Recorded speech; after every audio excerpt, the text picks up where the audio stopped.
Hi. Good evening. Good evening. Welcome friends, welcome back. Akshaya, Swapna వచ్చేసారు.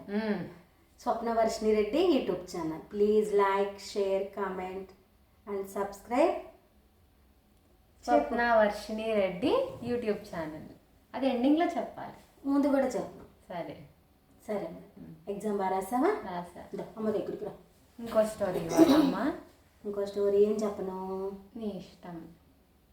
ఇద్దరు అమ్మాయిలు కదా చెప్పనా? ఎప్పుడో నా చిన్నప్పుడు టీవీలో వచ్చింది డాక్యుమెంటరీ లాగా. డాక్యుమెంటరీనా?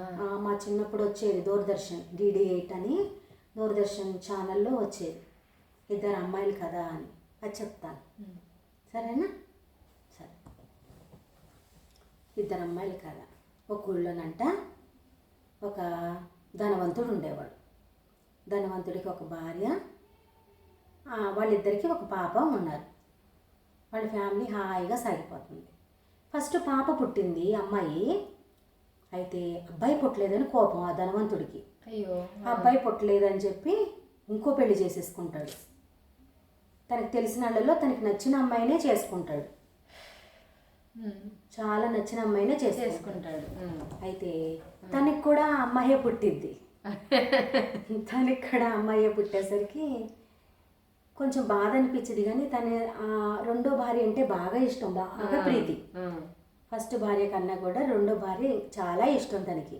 అందువల్ల అబ్బాయి పుట్టలేదని తననేమి ఇబ్బంది పెట్టేవాడు కాదు, ఇంకా బాగా చూసుకునేవాడు. లవ్ మ్యారేజ్ లాగా చేసుకున్నాడు కదా, ఎంతైనా ప్రేమగా చూసుకునేవాడు రెండో భార్యని.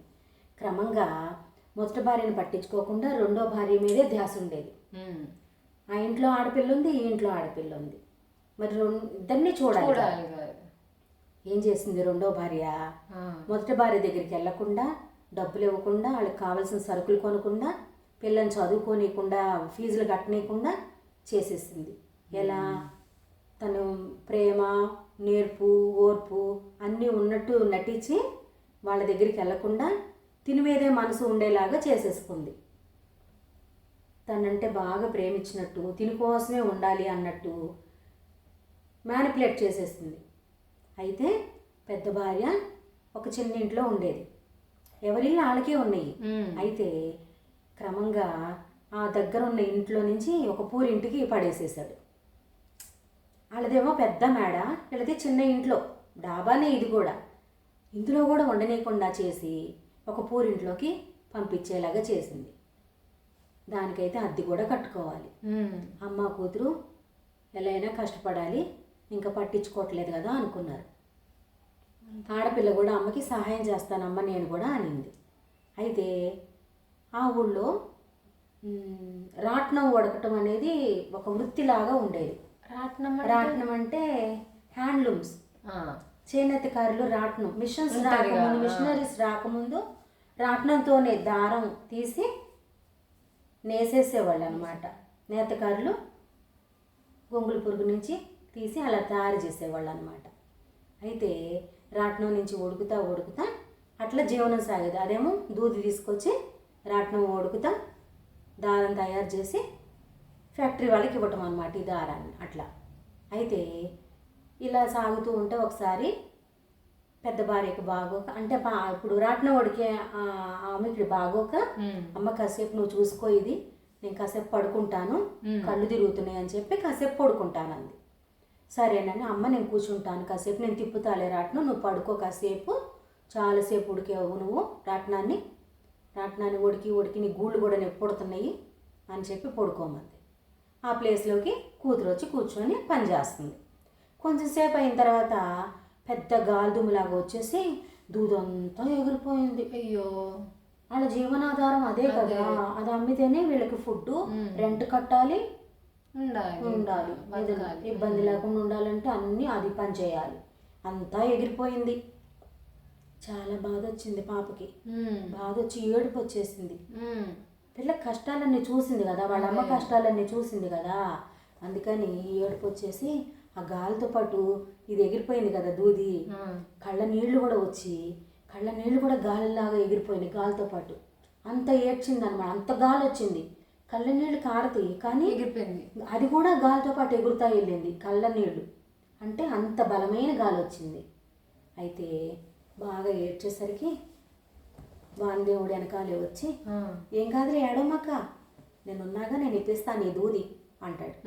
సరే ఇప్పిస్తావు కదా అని నమ్మేసి, వస్తానైతే ఇప్పించేసాయి, నా దూది నాకు ఇచ్చేసాయి, మాకు జీవనాధారం అదే కదా అని చెప్పి రమ్మంటే బయలుదేరింది. అట్లా వెళ్తూ ఉండగా నా గాలి, నీకు గాలి ఎటువైతే ఏ దిక్కునైతే బాగా వస్తుందో అట్లా వచ్చేసాయి, నువ్వు నా వెనకాలే నువ్వు వచ్చేసేయి, నేను వెళ్తూ ఉంటాను అని చెప్పింది. సరేనని గాలి దుమ్ము ఎటో వెళ్తుందో ఆ దిక్కుకే వెళ్ళింది అనమాట.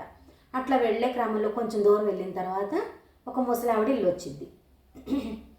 ఒక ముసలావిడ ఇల్లు వచ్చింది. ఆమె చాలా వృద్ధురాలు, ఇల్లు ఉడుచుకోలేదు, ఇల్లు కడుక్కోలేదు నీట్గా, గచ్చు తన పనులు తానే కష్టం అనమాట. వంగబడిపోయి వెన్నుపోస పెద్ద ముసలావిడ. అయితే అమ్మాయి నాకు అసలు నేను లెగలేకపోతున్నాను, ముసలిదాన్ని అయిపోయాను, కొంచెం నా వాకిలి ఉడిసి నీట్గా పెడతావా, నేను చేసుకోలేకపోతున్నాను, ఇవాళకి ఒక్క పూటకి చేసి పెట్టమ్మా, నువ్వు బంగారు తల్లి కదా అని అడిగిద్ది. పిల్లకి వాళ్ళ అమ్మకి చేసి పెట్టిద్ది కదా, కష్టసుఖం తెలుసు కదా, ముసలాంకి చేసి పెట్టాలని మంచి హృదయంతో కరిగిపోయి, నేను చేసి పెడతాను అవ్వ, నువ్వు కూర్చో అని కాస్త కూర్చోబెట్టి చెట్టు కింద మొత్తం క్లీన్ చేసేసి, పక్కన చెరువు ఉంటే కడవలతో నీళ్లు తెచ్చి కడిగేసిద్ది. మళ్ళీ చెప్పపోయినా కూడా కడగమని నీట్గా కడిగేసి, అవ్వ మరి నేను వెళ్ళనా, చక్కగా ఉండు మరి జాగ్రత్తగా అని వెళ్ళిపోద్ది అనమాట, టాటా బై బై చెప్పి. సరే వానదేవుడు గాలి ఎట్టు వేస్తుంటే అట్టు రమ్మన్నాడుగా, ఆ అవ్వ ఇంటి నుంచి మళ్ళీ చక్క నడుచుకుంటా వెళ్తుంది పిల్ల ఏడ్చుకుంటా. అయితే ఇంకొంచెం దూరం వెళ్ళేసరికి అరటిగెల ఉన్న చెట్టు వచ్చింది. అరటి చెట్టుకి పెద్ద అరటిగెల వచ్చింది, పెద్దది ఎంత వచ్చింది కదా, గెల్లన్నీ వచ్చేసరికి. అట్లా అంత గెలొచ్చిందంటే అరటి చెట్టు వంగిద్ది బరువుకి, ఎందుకంటే అది డెలికేట్ అనమాట దాని కాండం అంతా. అయితే మన ఊళ్ళో చూసేదాన్ని కదా అరటి తోటలో, అయితే కొంచెం వంగబడిపోయి ఉంటుంది, ప్లస్ దాని చుట్టూరా పిచ్చికాడ తూటుకాడ అంటారు, తూటుకాడ అంతా చుట్టుకొని దాని బరువు కూడా ఈ అరటి చెట్టు మీద పడిపోయి ఉంటుంది. దాని గెలనే మొయ్యలేక ఇబ్బంది పడుతుంటే ఇది కూడా వచ్చింది తోటకాడ, కష్టంగా ఉంది నాకు, ఎట్లాగా అనుకుంటుంది అనమాట అరటి చెట్టు. ఈ పాపం చూసి అమ్మాయి కొంచెం ఇట్రా అమ్మ అని పిలిచిద్ది. అవ్వ పిలిచినట్టు అరటి చెట్టు కూడా పిలిచిద్ది. అరటి చెట్టు కూడా పిలిచేసరికి ఏంటి అరటి చెట్టు చెప్పు అంటది. అయితే కొంచెం ఇది బరువు ఎక్కువయ్యి నాదే, నేను మొయ్యలేకపోతున్నాను, ఈ పిచ్చి చెట్టు ఏమో చుట్టుకుపోయి నా మీద పడింది, కొంచెం ఇది సరి చేసి పెట్టెళ్ళమ్మ, నా మీద తీసేవో, ఈ బరువు మొయ్యలేకపోతున్నాను అంటది. పిల్ల తెలుసు కదా, సహాయం చేసే హృదయం ఉంది కదా, టక్క ఒక 10 నిమిషాల్లో చేత్తోనే అన్నీ పీకేసేసి, అది పీకింది కాక ఇంకా చుట్టూరా కూడా శుభ్రం చేసేసి, అరటి చెట్టుకు చుట్టూరా ఏం ఉండకూడదు, చక్కగా భూమి అట్లా నీట్గా ఉండాలి, లేకపోతే అరటి చెట్టు మొయ్యలేదు ఆ కాండం.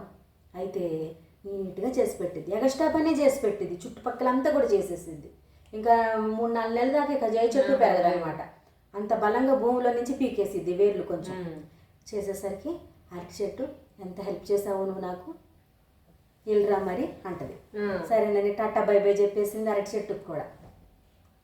అరటి చెట్టుకు కూడా బై బై చెప్పేసి ముందుకు వెళ్తుంది అనమాట. వానదేవుడు ఏం చెప్పాడు, ఎటు గాలి వేస్తుందో అటు రమ్మన్నాడు కదా, అట్లాగే వెళ్ళిపోతాడు. వాయుదేవుడు గాలి, వరుణ దేవుడు అంటే వర్షం, ఇది వాయుదేవుడు గాలి ఎటు వీస్తే అటు రమ్మన్నాడు. అందుకని గాలి వీచేపుకి చక్క నడుచుకుంటూ వెళ్ళిద్ది పిల్ల. కొంచెం దూరం వెళ్ళేసరికి ఒక ఆవు కనిపించింది. ఒక ఆవు ప్రెగ్నెంట్గా ఉంటుంది అన్నమాట, ప్రెగ్నెంట్గా ఉంటుంది. అమ్మాయి కొంచెం ఇట్రా అమ్మ, నేను అసలే కడుపుతో ఉన్నాను, కొంచెం నా ఒళ్ళు శుభ్రం చేసి పెట్టు, చాలా కష్టంగా ఉంది, శుభ్రంగా స్నానం చేయకపోతే చిరాగ్గా ఉంది, కొంచెం నాకు స్నానం చేసి పెట్టమ్మా, చాలా రోజుల నుంచి నేను స్నానం చేయట్లేదు, కడుపుతో ఉండి ఒళ్ళు సహకరించట్లేదు, చేసి పెట్టవా అమ్మాయి అని అడిగింది. పిల్ల ముందే అనుకున్నాగా యథావిధిగా వెళ్ళి క్లీన్ చేసేసింది. ఆవును శుభ్రంగా ఒక గడ్డిది అంత తీసుకొచ్చి రుద్దేసేసి నీళ్లు పోసి చక్కగా క్లీన్ చేసేసి, మళ్ళీ ఆవుకు మనం ఇక్కడ మన ఉంది కదా గోశాల ఉంది కదా, ఇక్కడ ఆవుని ఎక్కడ దండం పెట్టుకుంటాం, వెనక భాగం లక్ష్మీదేవి నివాసం అని వెనక భాగానికి కూడా దండం పెట్టుకొని, దాన్ని గొడ్డలు సావిట్టు నీట్గా తీసుకెళ్ళి కూర్చోబెట్టి దండం పెట్టుకొని టాటా బై బై చెప్పేసి ఆవుకు కూడా ముందుకు సాగిపోయింది. వాయుదేవుడు ఏం చెప్పాడు, గాలి ఎటు వీస్తే అటు నువ్వు చక్క వచ్చేసేయమ్మా, నీ దూది ఇచ్చేస్తానన్నాడు కదా. మళ్ళీ ఆవుకు కూడా బై బై చెప్పేసి ముందుకు వెళ్ళిపోద్ది. కొంచెం దూరం ముందుకు వెళ్ళేసరికి అక్కడ ఒక గుర్రం ఉంటుంది. గుర్రం ఎట్లా వెళ్ళిద్ది?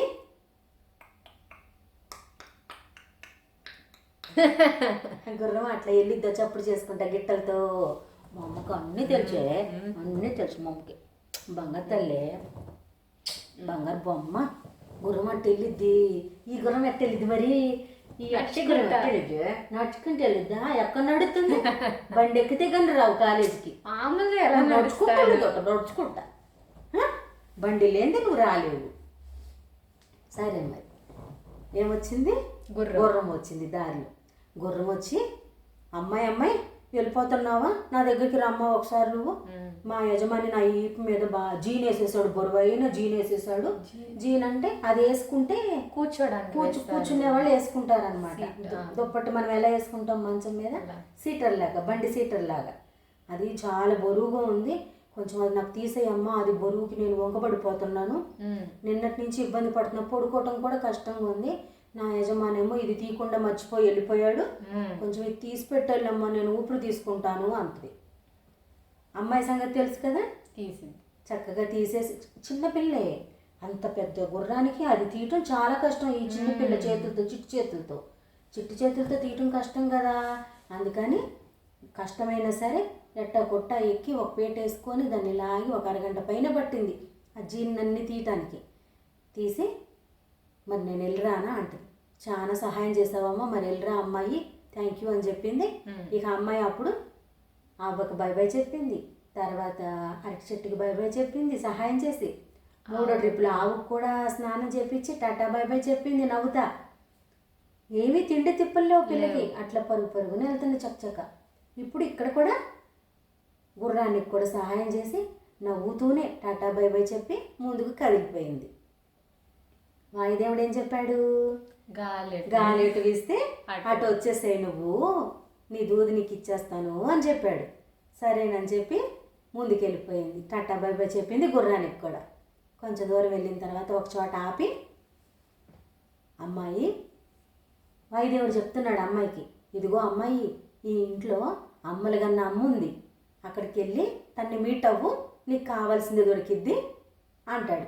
అదేంటి, నా దూది పింజం ఇస్తానన్నావుగా, కావాల్సింది దొరుకుద్ది, అక్కడికి వెళ్ళి ఆమెను అడగమంటావేంటి, నువ్వే కదా గాలి వీసి ఎగిరేలాగా చేసావు అంటది. అంతకంటే మంచిదే ఇచ్చిద్ది నీకు, వెళ్ళు, అమ్మలుగమ్మ అమ్మ ఉంది, నువ్వు అక్కడికి వెళ్ళి ఆమెను మీట్ అయిపోతే అన్నీ ఇచ్చేసిద్ది, నీకేం భయం లేదు, నువ్వు సంతోషంగా ఇంటికి చేరుకుంటావు, నా మాట నమ్ము అని చెప్తాడు. వాయుదేవుడు చెప్పాడు కదా, ఇక నమ్మేసిద్ది. ఏడవకుండా అమ్మలుగమ్మ అమ్మ తలుపు కొట్టి లోపలికి వెళ్ళిద్ది. అమ్మలుగమ్మ అమ్మ నువ్వేనంట కదా, వాయుదేవుడు నన్ను ఇక్కడ చేర్చాడు నీ దగ్గరికి అని చెప్పుద్ది. అక్కడ అమ్మలుగన్న అమ్మ కూడా రాట్నం ఉడుకుతా ఉంటుంది, బోళ్ళు దూది ఉంటుంది అక్కడ. రాట్నం ఉడుకుతుంటే దారం తయారైద్ది దూది నుంచి. బోళ్ళు దూది ఉంది, నా దూది నాకు ఇచ్చేస్తావా మరి అని అంటే, ఇందుకు ఇవ్వనమ్మాయి, నీకు ఇచ్చేస్తాను, నీ దూది నీకు ఇచ్చేస్తాను. సరే అయితే కానీ నువ్వు ఎప్పుడు బయలుదేరావు, మరి ఇంటికాడ నుంచి ఎప్పుడు బయలుదేరావో ఏమో, ఊళ్ళంతా మట్టి కొట్టుపోయి నీట్గా లేకుండా, శుభ్రం లేకుండా ఉన్నావు. పక్కనే నది ఉంది, మంచిగా ఫ్రెష్ నీరు పారుతూ ఉంది, స్నానం చేసి నీట్గా రమ్మ. అయితే 2 మునకలు వేయాలి నువ్వు, 3వ మునక వేయొద్దు.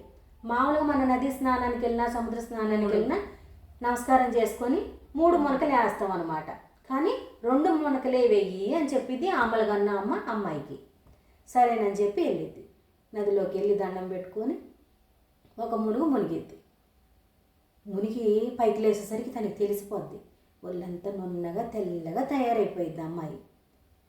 నేను మారిపోయాను, ఏదో మహిమ ఉంది. 2వ మునక కూడా ఏమంది అమ్మలుగన్న అమ్మని, 2వ మునక కూడా వేసిద్ది. ఈసారి మునిగి లెగిసేసరికి ఒళ్ళంతా 7 వారాల నగలతో బయటకు నుంచి ఉంటుంది. ఇంకా 3వ మునక వేయొద్దంది కదా, దండం పెట్టుకొని నదికి కూడా అమ్మలుగన్న అమ్మ దగ్గరికి వచ్చేసిద్ది. వచ్చిన తర్వాత ఒంటి నిండా బంగారంతో తెల్లగా మెరిసిపోతా చర్మంతో రాకుమారిలాగా కుందాగా వచ్చేసిద్ది. గంభీరంగా ఉంటుంది చక్కగా. అయితే అమ్మలుగన్న అమ్మ వచ్చావా, తయారయ్యి వచ్చావుగా, చక్కగా కూర్చో, ఎప్పుడు తిన్నావో ఏమో, అప్పుడు అనంగా బయలుదేరాను అన్నావు, ఇప్పుడు నీకు కొంచెం అన్నం పెడతాను, తిన్నాక మాట్లాడుకుందామని చెప్పి రకరకాల పిండి వంటలు అన్నీ పెట్టి అన్నం పెట్టిద్ది. అన్ని రకాల పిండి వంటలు, అన్నము, కూరలు అన్నీ పెట్టి చివరికి మజ్జిగ పెరుగో కూడా పెట్టి ఒక స్వీట్ మొక్క ఇచ్చి చివరికి ఇప్పుడు చెప్పమ్మాయి నీకేం కావాలి అంటది. ఏం కావాలి ఏంటి అమ్మలగన్న అమ్మ, నాకు నువ్వు అన్నం పెట్టావు, ఇన్ని నగలు ఇచ్చావు, మా ఇంటి దగ్గర ఏమో మా అమ్మకు అసలు తినడానికి ఉందో లేదో చాలా మేము ఇబ్బందుల్లో ఉన్నాము, ఆ దూదే మా జీవనాధారం, ఆ దూది కోసం ఎంత దూరం పరిగెత్తుకుంటా వచ్చా నేను, చకచకా వచ్చేద్దాం అనుకున్న దారిలో చాలా ఆగాల్సి వచ్చింది వేరే వాటి కోసం, అయినా నేను వాటిని తప్పించుకోకుండా వాళ్ళకి సహాయం చేసే వచ్చాను, నా పని నా స్వార్థం చూసుకుంటే ఎట్లా అని చెప్పి ఆగారు, లేకపోతే నేను ఇంకా నిన్నే వచ్చేసేదాన్ని, మరి అక్కడ మా అమ్మ పరిస్థితి ఎలా ఉందో మాకు ఇంట్లో తినడానికి లేదు అని బాధపడేది.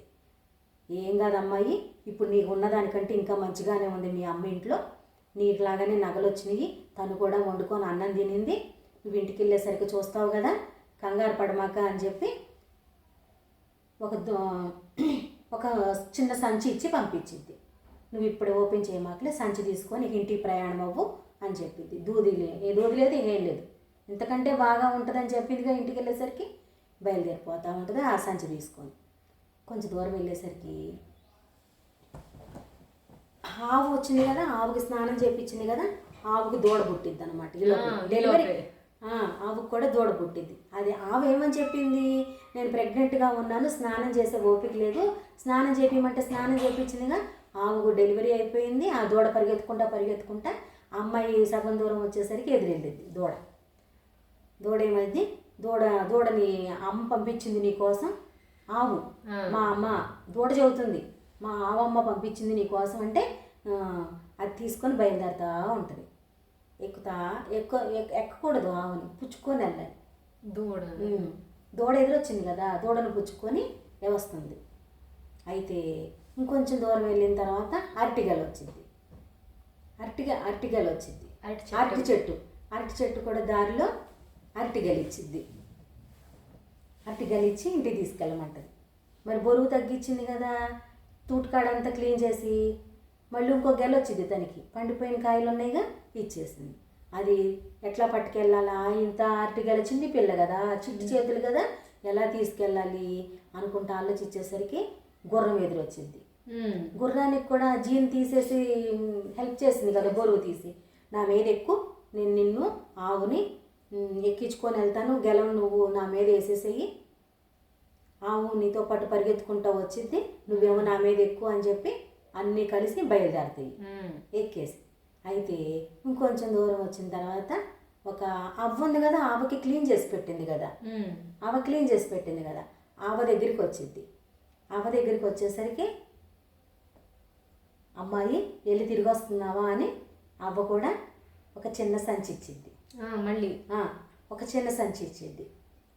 చిన్న సంచి ఇచ్చిన తర్వాత, అమ్మ ఇది నీకు గిఫ్ట్, నాకు సాయం చేసి పెట్టావు, నాకు అప్పటికప్పుడు నువ్వు పని ఉందని పరిగెత్తకుండా నాకు ఇల్లంతా క్లీన్ చేసి పెట్టావు, ఇల్లు లక్ష్మీదేవిలాగా క్లీన్ చేసినట్టుంది, చక్కగా లక్ష్మీదేవి ఇల్లు ఎట్టుంటుందో అట్ట చేసి పెట్టావు అని పొగిడి బాగా ఇంకో సంచి ఇచ్చి పంపించింది. 2 సంచులు కూడా చేతికి పెట్టుకొని చక్కగా మళ్ళీ గుర్రం ఎక్కేసి ఆవును పట్టుకొని చేతితో బయలుదేరుతా ఉంటుంది. అరటిగలను కూడా గుర్రం మీద పెట్టి ఇంటికి చేరుకుంటుంది. ఇంటికి వెళ్ళేసరికి వాళ్ళ ఇంట్లో ఉన్న పూరీలు కాస్త పెద్ద బంగళా అయిపోయింది. పెద్ద బంగళా అయ్యేసరికి వాళ్ళ అమ్మ బోల్డ్ నగలతో, ఒంటి నిండా నగలతో బయటికి కనిపించేసరికి అమ్మ ఎంత బాగుండవు నువ్వు, మన ఇంతవరకు ఇంటికంటే బ్రహ్మాండంగా ఉంది మన ఇల్లు, ఇదంతా అమ్మలుగా అన్న అమ్మ మహిమ అనుకుంటా, నేను ఇంటికి వచ్చేసరికి చాలా బాగుంటుంది, మీ అమ్మ అన్నీ సర్దుకుంటాయి, మీకు ఏ ఇబ్బంది ఉండదు జీవితంలో అని చెప్పింది. అలాగే జరిగిందంతా కూడా చెప్పిద్ది వాళ్ళ అమ్మకి. ఆ అమ్మాయి అది వెళ్ళిపోయి అట్లా చూసుకోకూడదు కదా, అడిగావు కదా, కూర్చో మరి, ఆపేనా మరి కదా, అలా వంగకూడదు, అమ్మ దగ్గర కూర్చోవాలి అని చెప్పేసరికి ఇట్లా చెప్పుకుంటుంటే ఆగిద్దా, పక్కింటోళ్ళు, పని అమ్మాయో, అటు ఇటు పోయేవాళ్ళు ఊరంతా చెప్పేసుకుంటారు. ఇట్ట చెప్పుకుంటా ఆ ధనవంతుడు 2వ భార్య దగ్గర ఉంటున్నాడు కదా, 2వ భార్య చెవుని పడిద్ది. వాళ్ళ ఇంట్లో కూడా ఒక కూతురు ఉంది కదా, సరిపోయి తెలిసిపోద్ది వాళ్ళకు. సరే ఆ సాయంత్రానికి అమ్మ దారిలో నాకు ఒక ముసలామ అవ్వ ఉంది, ఆ అవ్వకి ఇల్లు క్లీన్ చేసేసరికి ఒక సంచి ఇచ్చింది, ఆ సంచిని ఇంటికి వెళ్ళాక తీయమని చెప్పింది, అని చెప్పి వాళ్ళ అమ్మకి ఇచ్చింది. నగలన్నీ దాచుకుంటారు. సంచిని తీసేసరికి ఓపెన్ చేసేసరికి అందులో నుంచి ఒక రాకుమారుడు అట్లా దూకి ఇంట్లోకి వస్తాడు, హాల్లోకి. ఎవరు నువ్వు సంచిలో ఉన్నావు, ఇంత మనిషి ఎలా వచ్చావు ఇంత చిన్న సంచిలో నుంచి అన్నాడు. నేను ఈ ఊరు పాలించే రాజుగారి కొడుకుని, రాకుమారుణ్ణి. నేను సంచిలో నుంచి బయటికి ఎప్పుడైతే వస్తానో అప్పుడే నా భార్య నాకు కనిపించిద్ది అని చెప్పి నాకు చెప్పారు. అందుకనే నువ్వే నా భార్య, ఇంకా ఈ రాజ్యానికి నువ్వే అంతఃపుర రాణివవుతావు అని చెప్పి అంటాడు. వీళ్ళకి కూడా సంతోషం వేసింది. బోడు ఆస్తి వచ్చింది. రాకుమారుడే తనకి దానిగా పెళ్లి చేసుకోవడానికి కోరొచ్చాడు. అయితే ఇదంతా కూడా ఆ రెండో భార్య చెవులు పడి తన కూతుర్ని కూడా ఇట్లాగే చెయ్యి, నీకు కూడా బోళ్ళు వస్తాయి, రాకుమారుడు ఇంకొకడు వస్తాడు నీకు కూడా అని చెప్పి దాన్ని ప్రేరేపించి పంపించింది. అయితే ఆ అమ్మాయి కూడా రాట్నం కొడుకుతున్నట్టు కూర్చొని గాలికి ఆ దూది ఎగిరిపోయినట్టు అయ్యేలాగా చేసిద్ది. మళ్ళీ వాయిదేవుడు వస్తాడు, ఇది ఆడవమ్మక్క నేను నీకు ఇప్పిస్తాను, నీ దూది నీకు నాతో పాటేరా, ఎటు గాలి వీస్తే అటు అని చెప్పి తీసుకుపోతా ఉంటాడు. ఇది వెళ్తా ఉంటుంది. దారిలో ఆవ కనిపించింది. ఆవ బతిలాడిన ఇల్లు ఓడవదు, క్లీన్ చేయదు, తిట్టుకొని నువ్వు అంతఃపుర కాంతవా, నీకు నేను చేయటానికి మా ఇంట్లోనే నేను ఓడవలేదు అని ఇంకా 4 మాటలు చదివేసి చక్క వెళ్ళిపోతూ ఉంటుంది రొసరొసలాడుతా. నెక్స్ట్ అరటి చెట్టు గెల బొరుగు ఉంది, జూటు కాడ తీయమ్మ కొంచెం బొరుగు ఉంది, వంగిపోతున్నానంటే ఏంటి నీ చేసేది అని అరటికాయలని కూడా తీసుకొని తినేసుకుంటా ముందుకెళ్ళిపోద్ది. ఇంకొంచెం దూరం వెళ్ళేసరికి ఆవు నేను ప్రెగ్నెంట్గా ఉన్నాను, నాకు కొంచెం స్నానం చేయించు, నేను అసలు ఒళ్ళు సహకరించట్ల స్నానానికి అని బతులాడినా కూడా ఏంటి నీకు స్నానం చేయించేది, నాకే మా అమ్మ చేయించింది, పనమ్మాయిని పెట్టి నలుగు పెట్టి మీకు నేను స్నానం చేయించేది ఏంటి అని చెప్పి మళ్ళీ రొసరొసలాడుతా గయ్యి నరుచుకుంటా పరిగెత్తిద్ది. మళ్ళీ పిల్లకి వైనా లేదు అసలు, మంచి చెడు ఏమీ ఉండదు, ఏది పడితే అది మాట్లాడేస్తారు కొంతమంది.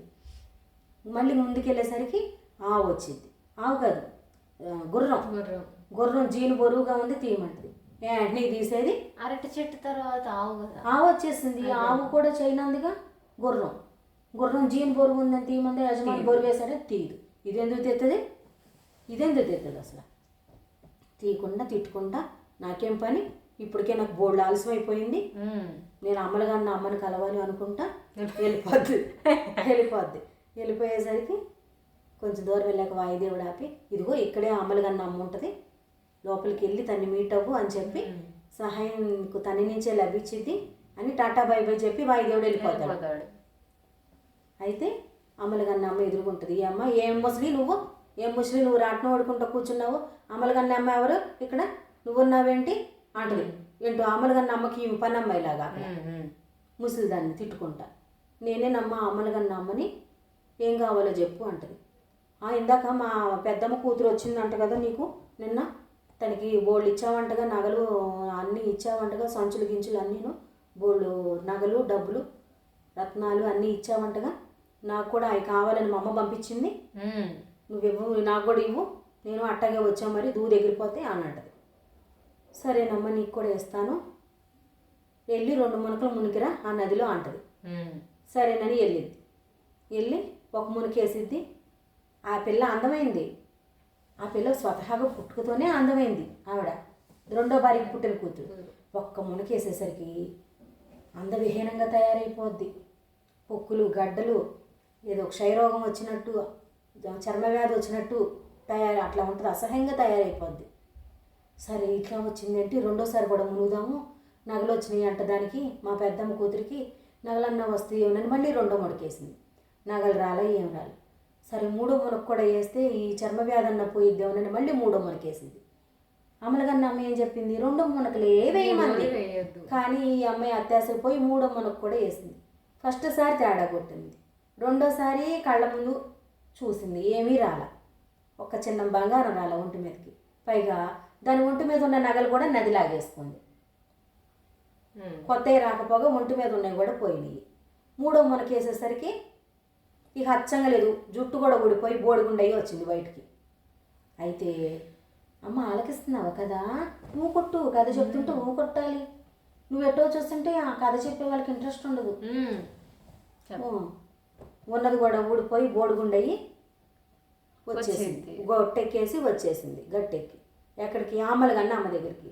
ఏంటమ్మా నువ్వు ఆమలగన్న అమ్మవి బోర్డు ఇస్తావని చెప్పింది మా పెద్దమ్మ వాళ్ళ అమ్మాయి, ఈ ఊరంతా చెప్పుకుంటున్నారు, నువ్వేమో ఏమీ ఇవ్వలేదు, బోర్డింగ్ చేసావు నన్ను అంటే, ఇంకంతే మరి నువ్వు 2 మునకలు ఏమంటే 3వ మునక ఎందుకు వేసావు నువ్వు అని చెప్పి, నువ్వు దారిలో ఆవుకి సహాయం చేయలే, ఆవుకి స్నానం చేపిలా, అరటిగెళ్ళని నువ్వు శుభ్రం చేయలే, చుట్టూ ఉన్న కాడ తీయమని బతిలాడింది.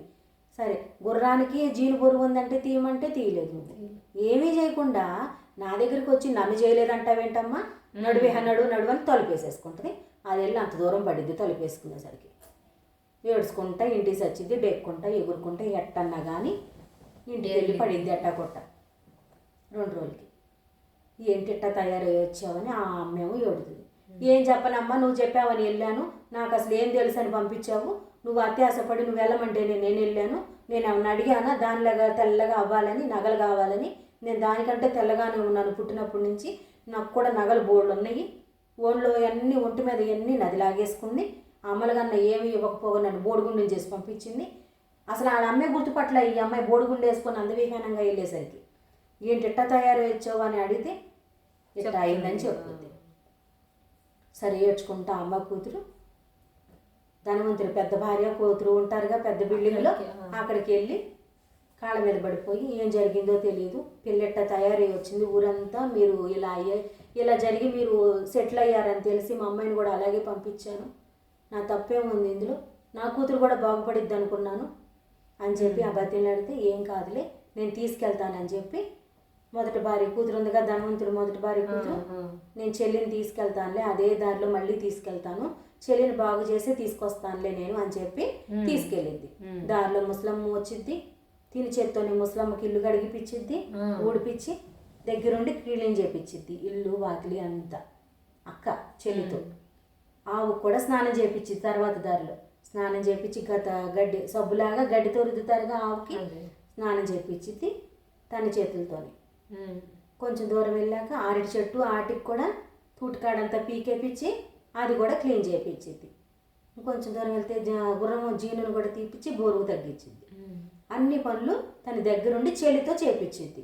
మరి చెల్లె చెయ్యాలి కదా, చేపించిద్ది అనమాట. చేపించి కొంచెం దూరం వెళ్ళాక అమ్మలగన్న అమ్మ ఇల్లు ఉంది కదా నది ఒడ్డున, వెళ్ళి ఆమె దగ్గర అటెండెన్స్ వేయించుకొని తప్పైపోయిందమ్మా అమ్మలగన్న అమ్మ అని దండం పెట్టుకొని 2 మునకలు ఏమంటే వేసేసి దగ్గర నది ఒడ్డు నుంచొని చెల్లితో 2 మునకలు వేపించి ఆరోగ్యం బాగుపడింది, నగలు వచ్చినాయి, ఒంటి మీద నగలు వచ్చినాయి, ఇంకా ఆమెకి సంచులాగా ఇచ్చినట్టు సంచులేమి, ఆరోగ్యం బాగుపడింది, తన నగలు తనకు వచ్చినాయి. ఇక దండం పెట్టి ఇంటికి తయారయ్యారు. ఇంటికి కన్ను పోయి లొట్ట మిగిలింది అనేది అంటారు చూసావా, అట్లా అన్న చందంగా ఇంటికి తయారయ్యింది, ఇంటికి చేరింది. ఏదో పెద్ద కష్టం తప్పిపోయి ఉన్న రూపం అన్న వచ్చిందని శాంతించి ఉంటారనమాట. అత్యాశకు పోకూడదు, ఇప్పటికే వాళ్ళని బాధ పెట్టి వాళ్ళు తినే ఆస్తిని కాజేస్తున్నాను, చాలా గుణపాఠం నేర్పించింది అనుకుంటుంది 2వ భార్య కూతురు. ఇంకా వాళ్ళ జోలికి వీళ్ళు వెళ్ళలేదు. ధనవంతుడు కూడా పశ్చాత్తాపడతాడు, వాళ్ళ కష్టంతో మంచితనంతో వాళ్ళే గెలుచుకున్నారు, వాళ్ళ జీవితాలని వాళ్ళే గెలిపించుకున్నారు, పర్ల జోలికి వెళ్ళకూడదు అని బుద్ధి తెచ్చుకుంటాడు. తను కూడా 2 భార్యల్ని సమంగానే చూస్తాడు, హ్యాపీగా ఉంటారనమాట. జరిగే నష్టం వాళ్ళకి ముందే జరిగిపోయింది కదా, ఇప్పుడు పశ్చాత్తాపడి ఉపయోగం వాళ్ళ మంచితనంతో వాయుదేవుణ్ణి గెలుచుకున్నారు, దేవుణ్ణి గెలుచుకున్నారు. 3 అమ్మల తల్లి ఆమె హెల్ప్ చేసింది, చెట్లు పుట్టలు తోటి జీవులు బ్లెస్ చేసినాయి, అంతే కదా. కథ కంచికి మనం ఇంటికి, కథ ఎప్పుడు కంచికి వెళ్ళిపోవాలి, మనం ఎప్పుడు మన ఇంట్లో ఉండాలమ్మా, మనమే ఉండాలి మన ఇంట్లో. సరే ఈ కథలో నీకేం అర్థమైంది? వేరే వాళ్ళు దానికోసం ఆశించకూడదు, అంతేగాని వాళ్ళకి అదేదో వచ్చేసింది, నన్నేమో గెంటేశారు, నాకు ఇదేమీ లేదు అని ఏడుతో కూర్చోకూడదు.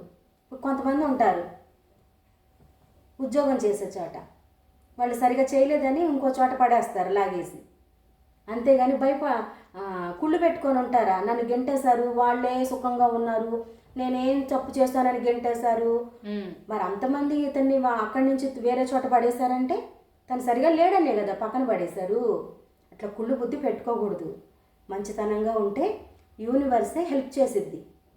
తోటి మనుషులకి సహాయం చేస్తే నువ్వు పోగొట్టుకున్న కంటే ఇంకా 4 ఎక్కువే అందుకుంటావు. అంతే కదా, పోగొట్టుకున్న దానికంటే 4 కాదు 10 కూడా వచ్చింది. ఇక్కడ మెయిన్ ఏంటి, ఈ మనస్తత్వం పొల్యూషన్ లేకుండా ఉండాలి. అంతే కదా, పొల్యూషన్ కాకుండా ఉంచుకోవాలి నీ మనసుని. ఎప్పుడు సాటి జీవులందు ప్రేమ కలిగి ఉండాలి. నోటికి ఏదొస్తే అది అనకూడదు. చేస్తే సహాయం చేయాలి, లేకపోతే ఏం తెలియదని నీ పని నువ్వు చేసుకోవాలి. వాళ్ళు ఏదో బాగుపడుతున్నారు నన్ను గెంటేశారు అంటే అట్లా నీకు అర్థమవుద్దని చెప్తున్నా. సరేనా? నచ్చిందా కథలో నీతి? బాగుందా? సరే మరి. మా కథ కనుక మీకు నచ్చితే మా కథకి లైక్ చేసి మీ ఫ్రెండ్స్కి కూడా షేర్ చేసి, మా కథలో ఏదైనా మార్పు చేయాలి అనుకుంటే ఒక కామెంట్ పెట్టి, ముఖ్యంగా సబ్స్క్రైబ్ చేయండి friends. Swapnavarshini Reddy YouTube channel. Thank you. Bye.